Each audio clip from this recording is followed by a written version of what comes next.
Good afternoon and welcome to DataBank's webinar on ransomware.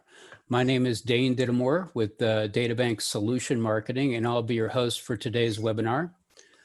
First off, we're thrilled with the turnout today. I noticed this morning that we have attendees from 21 states around the country, which is fantastic. We even have several from the state of Other. I've not heard of that state before. I've never been, but I hear it's nice. We also have a wide variety of organizations, both big and small, as well as several schools, nonprofits, which I guess goes to show that ransomware can and does affect us all. We think you'll find our presentation both informative and relevant. Above all, we hope you'll come away with a few useful tips and ideas on how to protect your organization against ransomware. So a few questions we'll answer today. You may have a few of your own that come up during the presentation. If so, just please enter those in the chat and we'll make time at the end of the presentation to answer those questions. I'd like to introduce today's speaker. I'm honored to introduce Mark Haupt. Mark is DataBank's CISO, Chief Information Security Officer, and leads our security department as well as our strategic initiatives related to security and compliance throughout the company.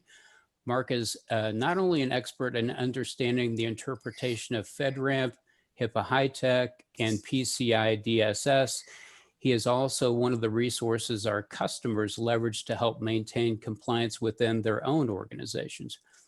Mark's many years of experience extend beyond security and compliance to include data protection, which of course is an important part of the ransomware conversation we're having today. So without any further ado, I present Mark Haupt. Good day, and thank you, Dane. It is my pleasure to join you today and provide to you some of the experiences and expertise that I have on this very relevant topic of ransomware that we have here today. So one of the first things I want you to think about as we progress through this webinar and this informational asset that you can use going forward is ask yourself, since ransomware is not new, so let's just assume that you know that right now, that ransomware is not new, but it's rapidly evolving. Have you considered how you're going to react to that ransomware and how you're going to defend your environment against ransomware? I'm hoping that what we present to you here today will help you in refining that or defining that defensive mechanism that you have within your company with ransomware. So in asking yourselves those questions, have you deliberately and qualitatively considered the effect of ransomware on your organization? Now let's dive into what this means for just a few moments. Have you considered that ransomware could literally take your company off the map? Now I realize that may be an extreme conversation to have, but just this past week, the past 2 weeks actually, up in Wisconsin, there was a situation where the CEO had to step in front of the microphone, in front of the media, and said, hey, we've been hit by ransomware. And the likelihood of us coming back as a company from this situation is very minimal. We're trying to do it. We're trying to come back, but reality is we're probably impacted to the point that we can't recover. So that is something that you do have to consider, is exactly how ransomware would impact your organization. Perhaps if you're able to put defenses in place like we're going to talk about today, perhaps it would have no impact. Perhaps if you haven't done any preparation at all, you could be that next CEO that's standing in front of the microphone, in front of the media, telling people that I'm sorry, but our company is possibly not coming back from this event. So ask yourself throughout that, have you done the due diligence necessary to prepare for this? So let's talk about a ransomware story. And so we've all heard about the ransomware stories that have occurred the past year, where city governments like Baltimore and Atlanta, local governments in Texas, police departments have been impacted by a ransomware situation. But let's look at something that's outside of the government perspective and realize that ransomware can really hit hard. And I'm going to use a story that occurred here in the United States recently, where a company, a small healthcare company, was impacted by ransomware that the ransomware came into their company through a phishing event, and we'll talk about what that means a little bit here in this webinar. And it then spread throughout their company that resulted in them being out of business for multiple days, unable to support their customers, who in turn were unable to support cancer patients that were inside of medical clinics. This impacted treatments that people were getting. It caused not just the loss of data, but these clinics were unable to look up information about dosages that were given for chemotherapy and other types of drugs that were literally sustaining the lives of individuals. So yes, we hear about the ransomware impacting a place in, government type of situation in Baltimore, and we hear that story where they're unable to collect their taxes, and we kind of probably laugh a little bit and say, hey, good, the government can't collect our taxes. But the ransomware stories are out there that are much more impactful than that, where they can literally impact the lives of our family members and ourselves if companies are not protecting themselves from these ransomware situations. So just to take a little bit of a step back, I think that most of the people on this call will admit and realize that cybersecurity and technology situations in our culture and in our environment throughout the world, not just within the Eastern Europe, or not just within European models, or even in the United States, but really throughout the world, cybersecurity and technology events top the list of investments as well as problems. These types of situations can limit or they can encourage economic growth. We have people out there realizing that the data that is retained by companies can be stolen and then resold for a profit. So cyber attacks are one of the biggest events that are going on inside of our entire world right now, not just here within the United States, but in the entire world. And these cyber attacks many times go on unreported, and they go on unnoted because people are afraid to report them, or they just don't hit the media. What a lot of people don't realize today is that cyber warfare, not just between nations and nation to nation, but cyber warfare between criminal elements and also what we used to call script kiddies or just general hackers out there against companies, is a very, very real threat. So we really need to take this opportunity to ensure that we protect ourselves, to ensure economic growth within our own companies, but also across the world. Okay, so let's take a look at ransomware just to make sure that we're on the same page. One of the things that I did a little bit of a poll a few weeks ago when I talked to about 10 or 15 different people just randomly on the street in my small Midwestern town, and I said, what do you think of when you think of ransomware?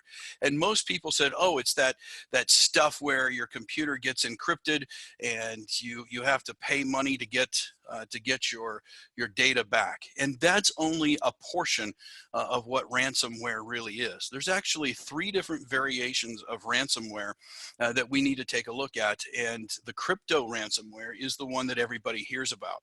That's where there's a malicious piece of software that comes into your environment. It encrypts the file on your computer. It infects your computer, if you will, and it makes those files inaccessible until you pay a percentage or piece of dollars through Bitcoin, different types of situations like that, and then they give you that decryption key, and you hopefully can unencrypt your data and get it back. But the other 2 types of ransomware that are out there, one is called locker, or used to be called non-encrypting ransomware, and this is a type of situation where it alters the system files or puts a lock on the access controls on the files. It actually doesn't damage the file per se, it just alters it so that you can't open it. For example, every single file out there that you open for Microsoft Word has what's called an extension on the end of it. So your file could be called ransomware.docx. And if you change that .docx on the end to be something else, that file will not be able to be opened because the computer system will not recognize it. And to an uneducated, non-IT type of user, that may make it very difficult for a person to recover that file. An IT type of user, someone with some technology background, possibly could realize that that extension file just needs to be changed back to docx and brought up. But the point of this locker and non-encrypting type of thing is really to get you to pay for an IT professional or someone to remote into your computer to fix the problem that they probably created to begin with. The next type is called leakware, or was at one point called doxware. And what this one is where somebody steals the data off of your computer. You still have the data, but they threaten to disclose that personally identifiable information to the public. So instead of making it inaccessible to you, they're asking for a ransom for them not to expose that data.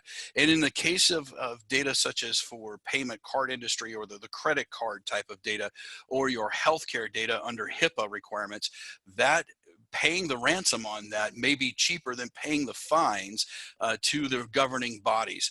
So that's where they're getting their ransom there, is they're making a few bucks off of it, or a few bitcoins off of it, by threatening to release the data.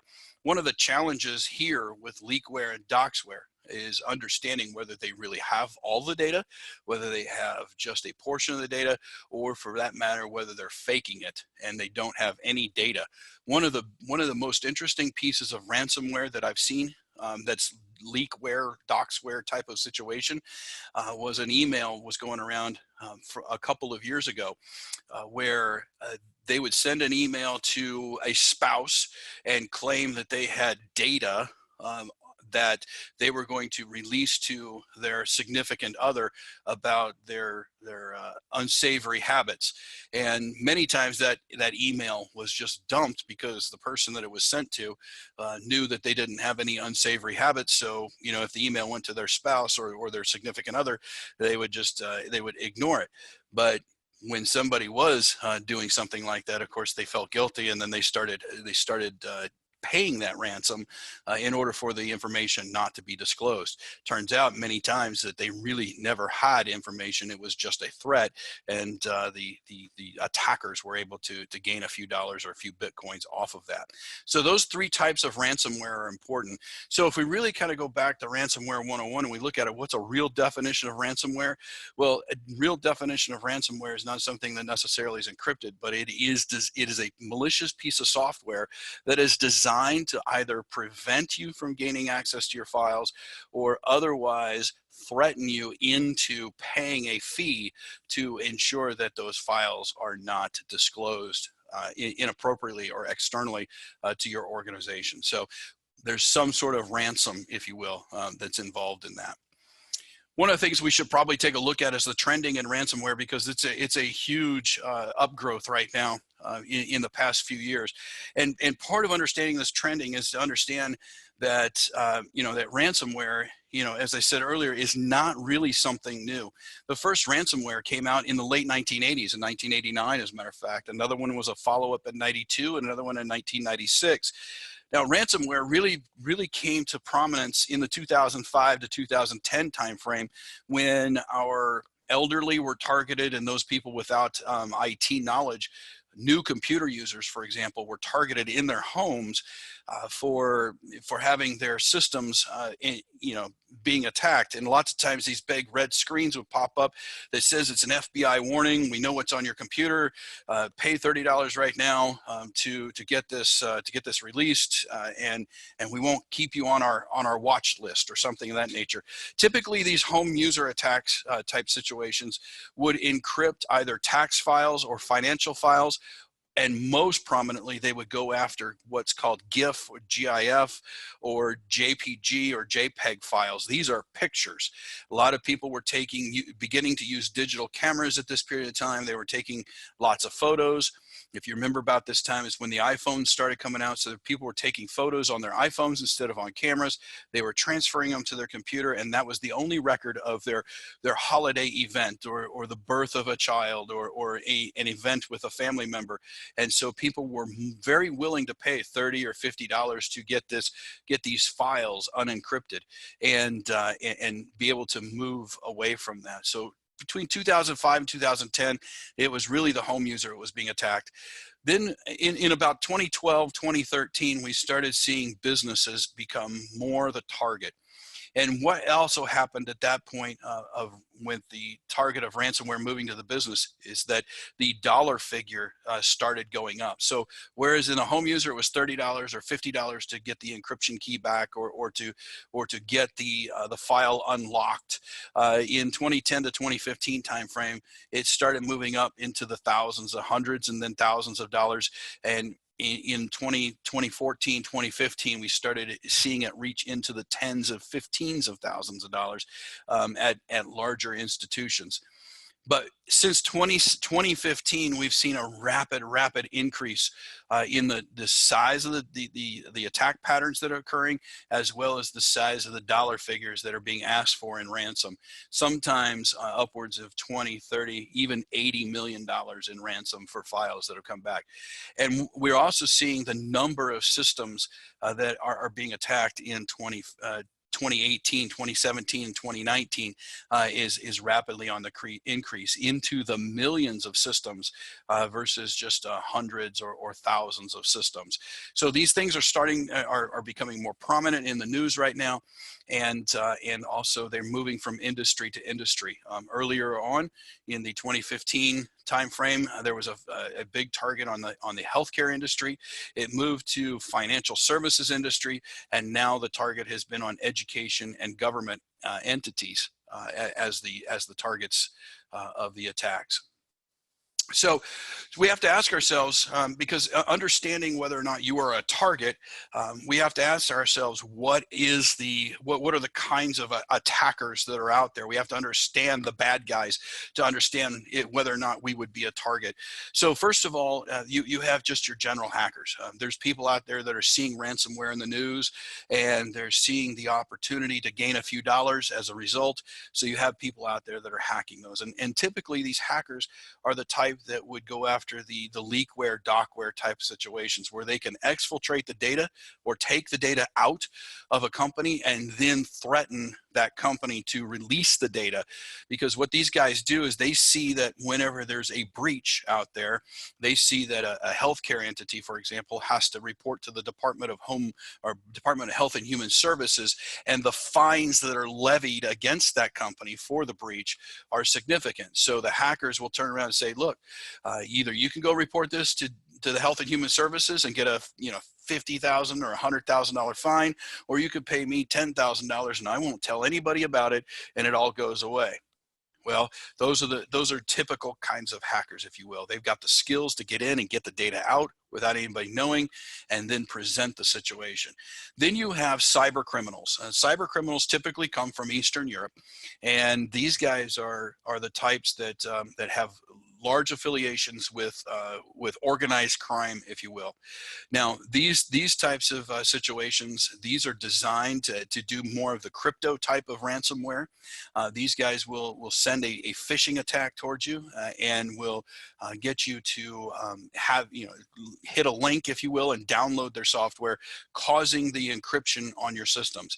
Once you pay for the ransom, they will in turn give you the decryption key, most likely, and be sometimes even pleasant about it. There's been many stories out there where the cyber criminals will even be helpful, and even sometimes when the decryption key doesn't work, they'll get in there and figure out how to unencrypt your data for you, because they make you believe that they're feeling bad about the situation. But a lot of times what these cyber criminals are doing is they'll unencrypt that data for you. They'll be helpful, because then within a year or 18 months, they'll come back and do it again. So these guys are in it for the long haul, and these guys are the types of guys that are trying to collect a lot of money.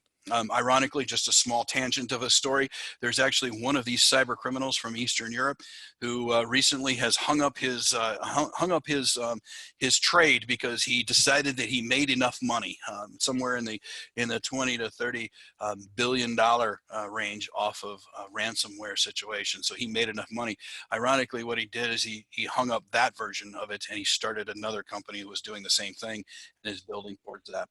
Another type of ransomware that we have to, or attacker, if you will, a threat vector that we have to worry about is hacktivists. These are people that have an activist mindset towards a situation, event, or similar. So these are people that may have political agendas. So they may, for example, there's a lot of companies these days that are taking political sides on certain social issues.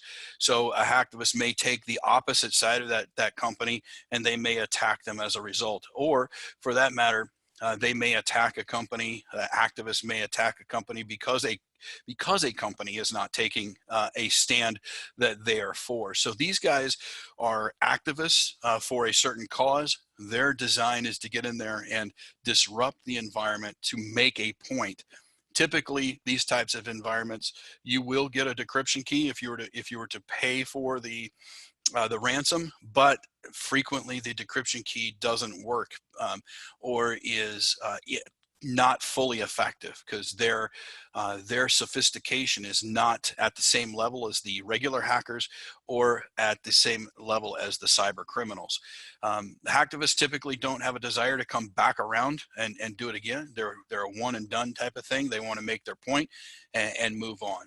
So those are the types of threat vectors or attackers that you have to look at. And what you have to do is you have to sit down and do a risk assessment on your organization and decide whether or not you are the type of company that may be hit by one or more of these situations. Now, I can tell you that the first two there, the hackers and the cyber criminals, are very active, and almost every company out there, they are a threat to.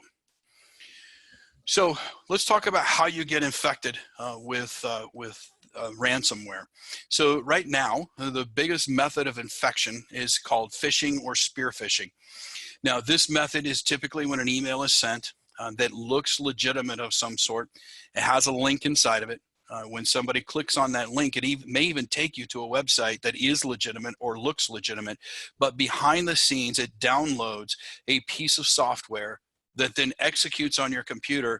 And let's just use the model of a crypto type of environment. It then encrypts your computer behind the scenes.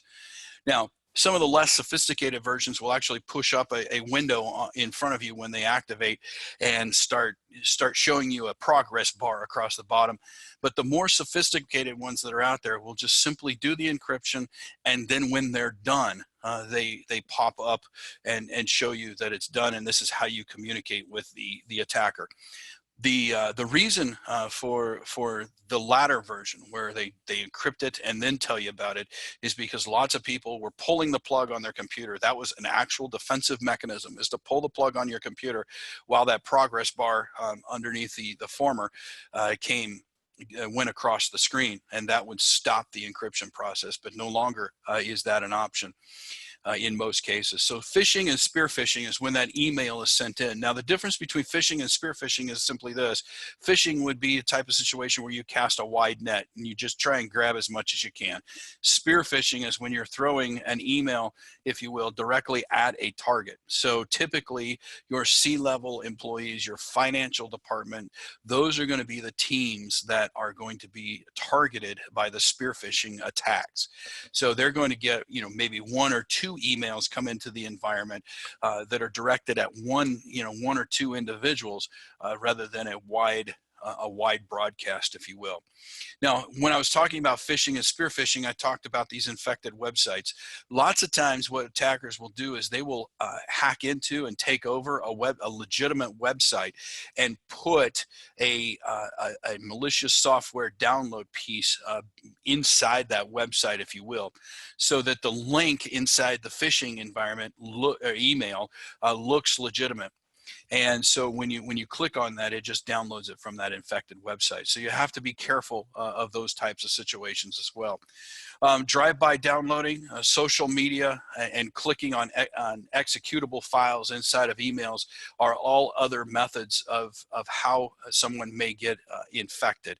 There's also a whole plethora of other things. A really sophisticated cyber criminal may actually hack into your computer and place the file on your computer behind the scenes without you knowing about it. And one of the favorite things these days, whether it's an infected website, whether it's through phishing, spear phishing, or drive-by downloading, any of those kinds of things, is to place the file on your computer and then let it sit dormant in what we call a time bomb situation for a period of days, weeks, or even months, and then they execute on a certain day and time. That way, any of your backup types of defensive mechanisms and such have that file stuck within them. So let's talk about some best practices to defend against our trusted attackers here, or untrusted attackers. Probably the best practice that you can have is just in general having a well-rounded security hygiene environment within your organization. And a well-rounded best practices type of security hygiene means that you're doing patching on your systems. You have multi-layers of defense within your environment. You may have an intrusion protection system at the front end layer. You'll have firewalls in place. You'll have the anti-malware software that's running on a workstation. You'll have things that are scanning your email, so on and so forth.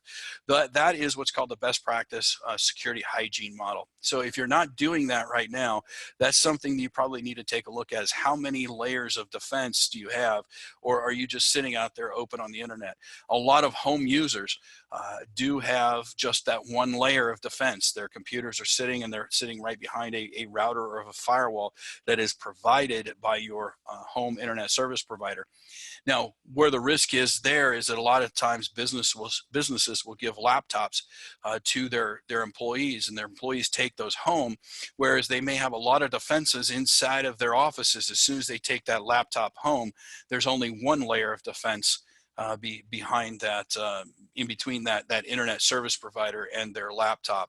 So make sure that you take your multi-layer defense all the way down to your mobile devices, your laptops, and so on and so forth, and you have the defensive mechanisms at that inside layer, if you will. Another best practice that we could take a look at is your human resources, processes, and procedures, your culture within your organization. And one of the areas I like to talk about here is, let's face it, ransomware is going to happen and attacks are going to happen. But one of the things that we can do from an HR perspective, from a cultural perspective in our companies, is that we could teach our people that it's okay to raise their hand and say, I did something wrong, without retribution.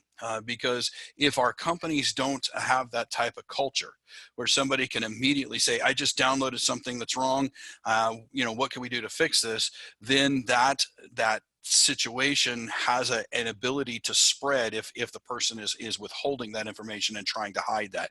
So an open culture inside your human resources environment within your organization is very important to a security hygiene situation and a best practices piece, if you will.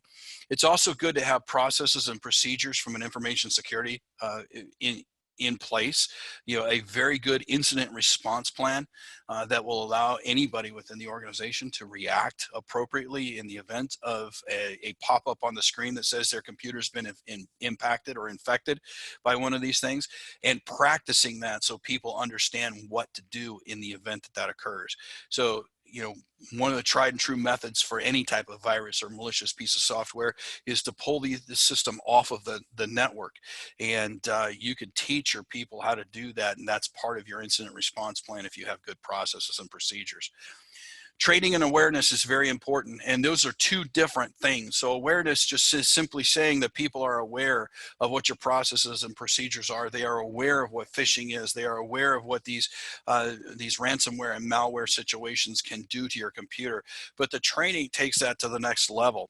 And it's not just a matter of putting a video in front of them, but it's actually a matter of sitting down and running what we call tabletop exercises with people, making sure that they know how to do things, and that they're willing to stand up when something doesn't look right, and they know how to react in that case. So the tabletop exercises you can think of as board games, or if you're familiar with the role-playing games from years ago, like Dungeons and Dragons and things like that, where they throw dice on the board and or on the desk, and it determines how many spaces they're allowed to move or what kind of actions they can take. You can develop those kinds of training situations, or you can buy them off the shelf from companies as well. One of the best things you can do is harden and patch your system. So lots of these malware pieces will take you know, they'll take unpatched systems, the systems that don't have the patches on them, and they will exploit that type of environment. So if there's a Microsoft patch that's come out, for example, and your workstation doesn't have it on there, a lot of this ransomware takes advantage of that lack of patching, and has a negative effect on your organization. And if you harden systems, or you restrict the rights that a person has in order to operate on their computer, of course, not to the point that it makes it inoperable, but restricting admin rights on the computer, for example, that makes sure that certain services are not running when you harden the system, and it makes it so that certain executables and certain types of files cannot just simply execute and operate if you don't have admin rights on their computers.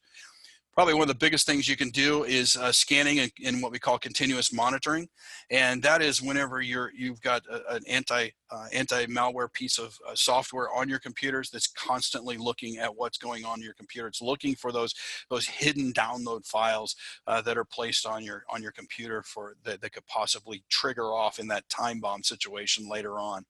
So lots of different opportunities here. Access controls with multi-factor authentication could prevent an attacker from logging into your workstation and placing those files on the workstation or on the server for you. So using best hygiene, best practices, security hygiene type of environment is the best method to go to defend against these things. So if you were attacked, everybody wants to know, what am I supposed to do? And that's really what if we get to that point, how do we handle this type of thing? So first and foremost, you need to have an incident response plan in place, one that's documented, it's written. This is how we're going to act in the event that we are infected with this ransomware. We're going to, if you look at NIST 800-61 as a guiding document for an incident handling process, that is an important piece that will define about 5 or 6 layers of events that need to occur within your incident lifecycle. The very first layer on that is to always be prepared, and that's talking what we did previously about the hygiene, the security hygiene, the patching, and things like that. But the very next layer is discovery, and how do you find that attack has occurred within your environment? What alerts are going off inside of your environment? And then the next layer is containment, which is a very big important piece of an incident response plan, and then the recovery pieces as well. So having the incident response plan that talks about how to recover from these incidents, how to contain it, how to discover it is very, very important once an attack has occurred. Then there's the question that every single company, every single organization needs to practice in that training and awareness piece and decide what they're going to do, and that is whether they're going to pay the ransom or not. This is probably one of the biggest debated items out there in the ransomware discussion. The FBI and government agencies will tell you, do not pay the ransom. And the reason that they tell you not to pay the ransom when they talk to you publicly is because it has been proven that when you pay the ransom, you become a target for future situations, especially if your attacker was a cyber criminal. Remember our attack vectors before. You have your hackers, your cyber criminals, and your hacktivists. If you're being attacked by a cyber criminal, which is where most of the attacks are coming from, these guys from Eastern Europe, the guys that are out there to make $1, what they're going to do is they're going to attack you. Then they're going to potentially help you get over that by either providing you the recovery keys or the decryption keys, or maybe even getting in there and actually helping you unencrypt these items. But then what they'll do is they'll put you on a list that says, hey, we're going to come back after you again because you paid the ransom once. So you need to decide within your organization how you're going to react to that payment request. And all of that has to revolve around risk assessment and what exactly was attacked and what exact data is involved here. There are frankly certain events where it is cheaper to pay the ransom, and then put some serious effort into protecting against a future situation. I will fully admit that. But I tend to follow the line of the Department of Homeland Security and the FBI and other law enforcement agencies that says do not pay it because you become a future target. But again, that's up to you. You need to figure that out and have a risk assessment done within your organization to decide that. But I would so we already talked about preparing before the event, but after you've decided how you're paying, if you're going to pay it, if you've been attacked, you have to prepare for the next event. Because like I said, most of these attackers out there are going to keep your name on a list, especially if they were successful, because they will be coming back at you again. Another question that's almost as big as the payment is whether or not we should use backups and the first to recover from. And the first answer would be yes, we certainly can. But these cyber criminals and hacktivists have become so sophisticated in the past few years, especially within the last 12 to 18 months, that with these time bomb type of attacks, that they've done so to ensure that the executable files, the ransomware files, are inside of your backups before they execute. So we have to be very careful with the backups, where in the past we didn't have to be so careful. We could be, they could be very reliable sources for recovery. So what we have to do if we are going to use the backups, and I do recommend that you use backups, is that whenever there's a restore function that's made, that you do so inside of a contained environment, a safe environment, and you run all sorts of technology scans and even potentially forensic investigation tools across your restored files to make sure that those time bombs don't exist inside of your backups before you put them online. Otherwise, you could be back in the same situation again. So now you'll notice I said before you put them back online. I know that every single business that's been attacked and is offline is losing money every single minute that they're offline. But this is the type of situation where it's truly better to take the time to do it right the first time rather than have to go through the event the second time, the third time, or the fourth time. So do your restores in a contained space, in a safe space, if you will. Take the time to do any of the investigation and examination that's necessary to make sure that your backups are clean, and before you promote that data into an active state. All right, so one of the things we want to also talk about is the difference between backups and disaster recovery as a service. So backups are you're taking a snapshot, or you're taking your data and you're putting it to a file and moving it to another location, and it sits fairly static there. Disaster recovery as a service has different layers to it, but in a basic scenario, it says that you have an exact copy in an operational state in a different location that you could flip a switch and turn on in the event that you're in a disaster situation.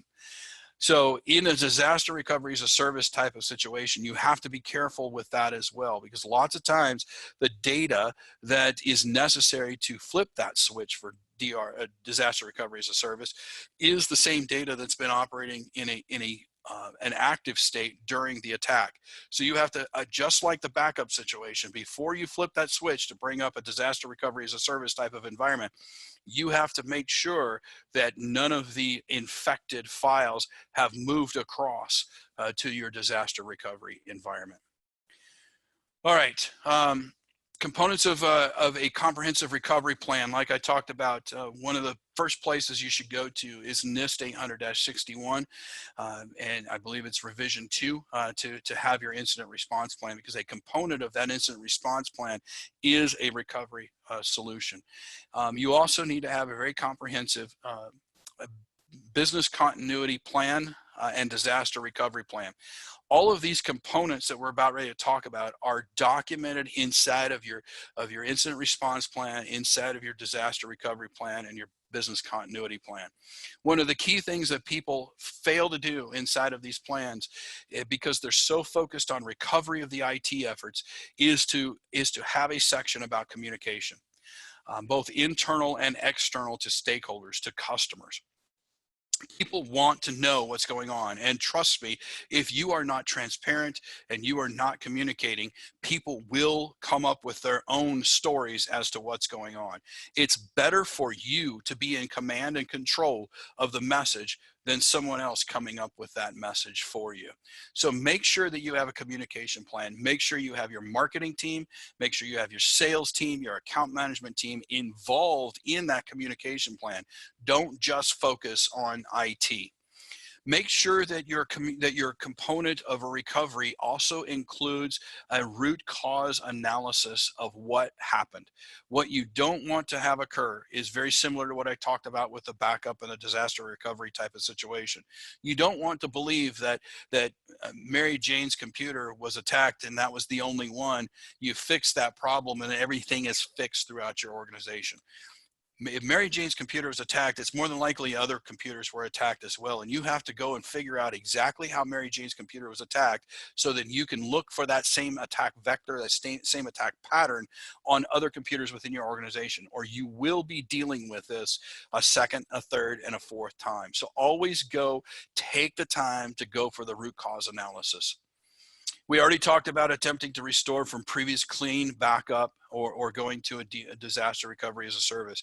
I can't emphasize this enough. When your backups are great to have, your disaster recovery as a service environments are great to have, but make sure that none of those time bombs have transferred over into your backups or your DRAS environments. Make sure that you test and document your plan. Failure to test the plan is going to cut down on the awareness of the plan and the effectiveness of the plan. The biggest place is going to have the impact on the effectiveness of the plan is on the containment piece, and the best thing you can do is contain a situation to 1, 2, maybe 3 computers inside of an organization.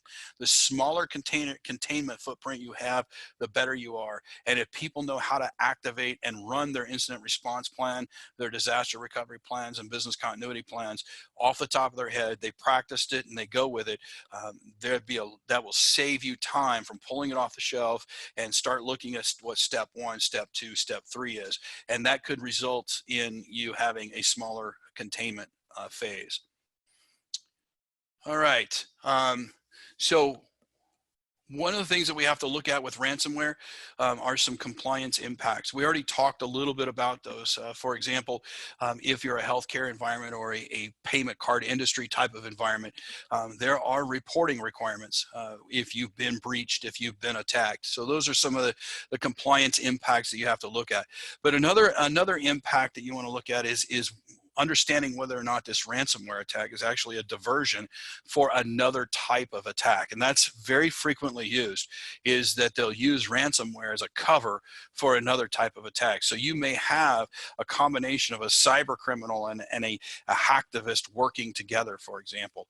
You may have the cyber criminal that's hired to do the ransomware situation, while the hacktivist is hacked into your database and is changing the data on your products to meet their needs, or to put a statement on your website that meets their desires or similar type of situations. So always be aware that ransomware can be used as a diversion for a real attack, and pay attention to that possibility. Audit failures are very possible. I know that many times in our own audits, the auditors were asked what kind of incidents have occurred in the past year, and expect that you have a documented discussion of what that was. There are some situations, such as in PCI or in federal type of audits, in educational type of audits, where the impact of ransomware could result in a failure state, or a situation where you're not approved or not accredited to move forward. So be aware of those possibilities, and use those. Especially if you're a security individual, a security professional, use those as opportunities to discuss with your board and your executives on why they need to spend some extra money on creating a defense in depth type of situation. So another impact is on notifications.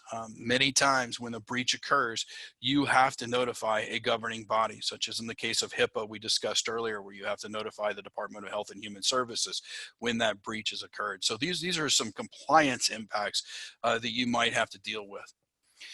So after all that, the question is, hey, we're a small, medium-sized company. We've been impacted by ransomware, or for that matter, we're a bigger company that we've been impacted by ransomware, and we're just overwhelmed by the situation. Where do we go for help? And there are avenues for help. So first of all, understand that the help that you get that's out there. It's not a one-size-fits-all type of situation. It will be a consultative approach very frequently. Is the help that you receive. So be prepared for your help, if you will, to be asking a lot of questions, and be prepared to provide them with answers. The faster you can provide those answers, the faster they can get to work, the faster they could probably contain the situation and get you through that and get you back to a revenue generating situation. If you don't have security and compliance experts on staff, then I would recommend that you look at having some on retainer. If you have them on staff, you need to be making sure that they are trained and aware of how to recover from these incidents and ransomware type of situations. You can go to federal agencies to get assistance, especially in the case of ransomware.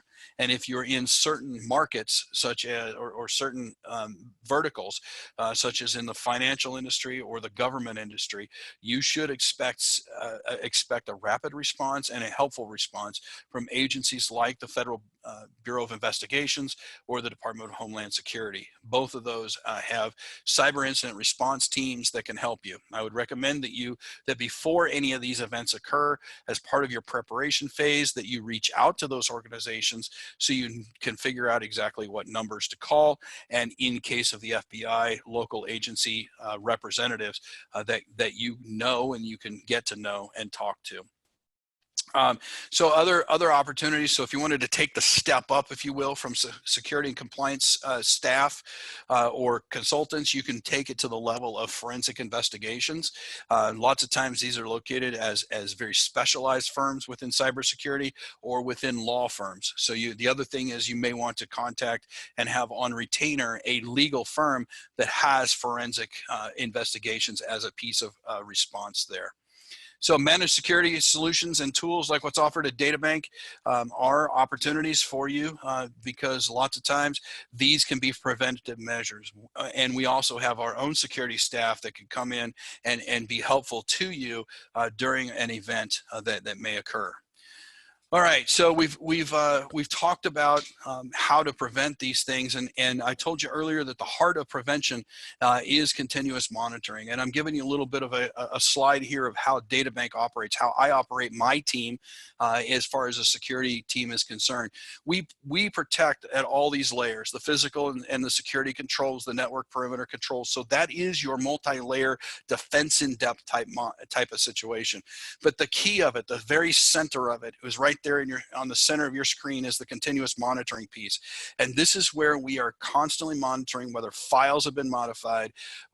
We're taking the logs off the system so we can do some retroactive forensic look at things. We're making sure that on a daily, a weekly, monthly, and quarterly and annual basis that we are monitoring the systems to ensure that they're not only compliant, but that we don't have any bad actors, malicious situations going on. If you desire to know more about what we can do as a managed service to help you here at DataBank, feel free to get a hold of us after this webinar, and we'd be happy to jump in and have that conversation with you. All right, I'm going to turn it back over to Dane now to talk about some of the protection solutions that we offer. So Dane, have at it. Thanks, Mark. I appreciate it. Hopefully everybody can hear me. We're not going to go into our specific service offerings today. We just want to let you know that we have a full spectrum of offerings depending on your needs.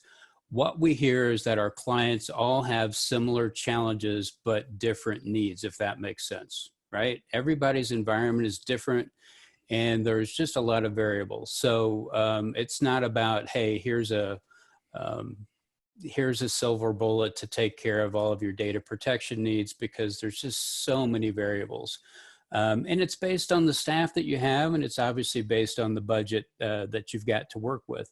And as we know, some of the smaller companies, maybe education, et cetera, local government, they just don't have the budget or the staff to do what some of the other companies do. And that's why we consult with you just to determine what you want and need based on the context of your budget. During that conversation, we take many things into account, including your applications, your networks, your databases, your platforms, and of course, your tolerance for downtime. For example, we have some clients, for instance, that simply need an offsite repository where they can store their data and maybe encrypt that data. We have other clients that need a fully replicated environment, maybe a combination of backup and replication, et cetera.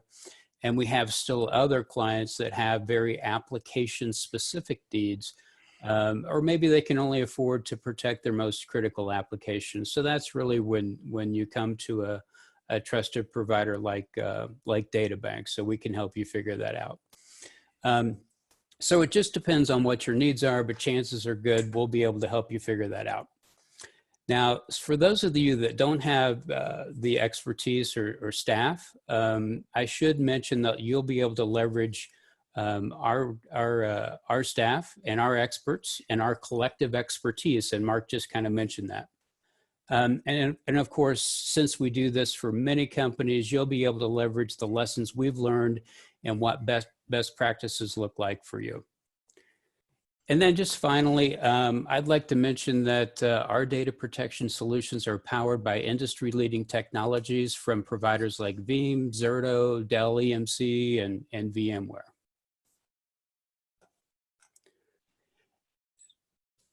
And so I guess next slide, we just like to give everybody an opportunity to ask questions. So please take this opportunity to ask questions. If you want to take the conversation offline, just email us at sales@databank.com. I know that Mark is probably willing to engage with a conversation over his social channels. Absolutely. So Mark, I don't know if you want to kind of take it. Looks like we've got a few questions here.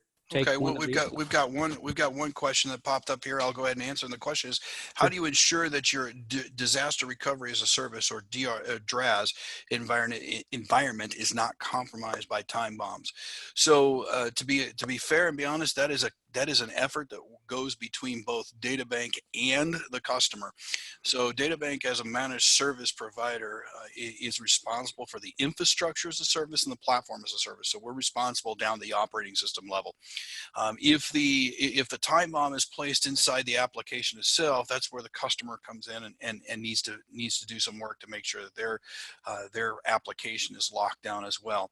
But typically what we're doing is we are scanning the systems and doing continuous monitoring on the systems before any type of replication occurs. And if the disaster recovery service is at a DataBank facility and we're offering the services and we're offering the servers in that, we are providing all of our continuous monitoring efforts up to that platform as a service level, and obviously the assistance into the application, or the application as a service, the SaaS level on that as well. So we work together, we work in concert, and we apply all the things that I just talked about here within our managed services environment. Okay, that's great. You have any more questions? It looks like we've got one. You may have already answered this, I don't know. With backups, is there a way to lock or encrypt the backups with your services to ensure a safe restoration? Yes. So yes, there is that capability. So what we do is much like I just discussed with the DRAS environment. We'll do all sorts of continuous monitoring and scanning prior to the backup occurring. When the backup occurs, the encryption is applied on the server that's been continuously monitored, and then it's transported off the server in an encrypted manner and placed upon a storage device in a remote location or remote portion of the data center. So when an encryption function occurs, there is an integrity aspect. It's called a hashing. That's applied to the encryption. So that hash will let us know whether or not the file that's been encrypted at the server before being moved off into the DataBank environment has been altered. So as soon as that file is altered, either in transport or in the DataBank environment, that hash changes. So our system checks the hash before restoration, and we know if there's been an integrity problem. It will alert us, again, through our continuous monitoring efforts, when those hashes have been changed, if they've been changed. Okay, that's good. And it looks like we've got one last question here. So the ask is, if there was one word of advice, what would it be? So maybe I'll let you kind of handle that. I know we've covered a little bit of that in I've this, got but the perfect word. It's one word, and then I'll offer the explanation. Prepare. Prepare is the word. You know, it's like with lots of things in this world these days, it's not necessarily if it's going to happen, it's when it's going to happen. And you have to be prepared for when it's going to happen. You can put all sorts of defensive mechanisms in place. You could put all the best solutions in place, even the federal government with all their multitudes of dollars.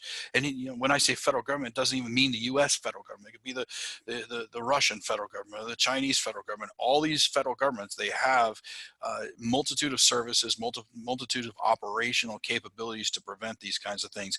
Yet it's a when they are attacked type of situation, because there's always a weak link.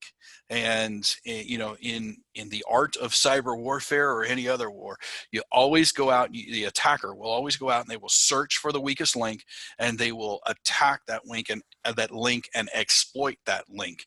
So prepare, and the preparation is that incident response plan, your business continuity plan, your disaster recovery plan, because those things will help you contain the situation, and they will help you recover to a revenue generating situation much quicker than not having. So one word: prepare. that's great. That's great. Hey, Mark, we've got a little bit of time. One last question. I don't know if you can see it pop up there. I can't. Can you read it off to me, please? Sure. Your backup could be great, but half the time your operating system is still infected.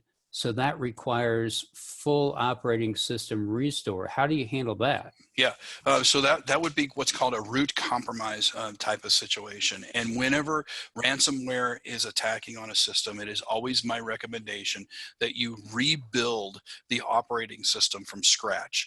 Now, at a service provider like DataBank, we have gold images, is what we call them, where we can lay down an image and bring a system up from an operating system perspective to an operational state within a matter of a minute, a few minutes to an hour.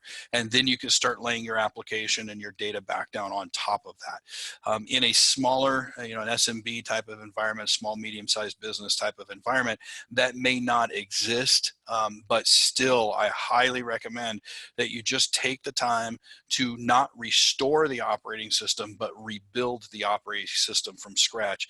Because when a root compromise like a ransomware type of situation exists, you remember I talked about earlier about diversionary tactics, and sometimes ransomware is a diversion.